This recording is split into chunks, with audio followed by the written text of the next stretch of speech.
Stage in Hayama by Takanori Ineyama Architects in Hayama, Japan.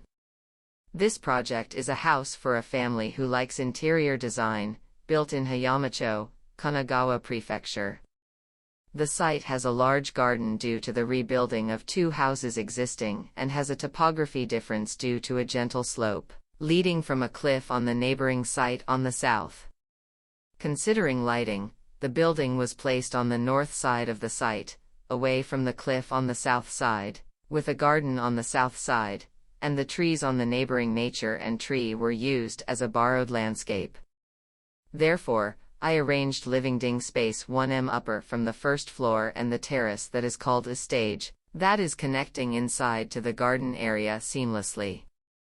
Living dining has a high ceiling and also a 4.5m high window, which is maximum provided nature from the garden and neighboring site and takes sunlight into the inside. I arranged the bedroom and sanitary space which has the minimum necessary on both sides along the living dining space, which is 1m upper from the first floor. There is a skip floor arrangement. The main structure is made of wood. However, steel columns are used on the window side to support the large volume. 8.2m beam is connected to the divided wooden beam by using a steel plate and bolt. The huge window has huge eaves that have long depth, which can block the sunlight in summer. On the other hand, sunlight reaches deep into the room through the windows and stores heat on the concrete floor in winter.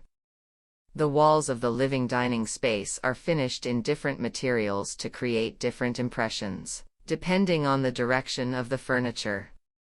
The stage and the living dining area are separated from the kitchen, where the furniture can be freely arranged. And there are the owner's furniture and ornament and fittings, and the owner's many pieces of furniture and ornaments, repurposed fixtures, and lighting scattered throughout. I look forward to the life the owners will develop as they renovate to fit their family's lifestyle.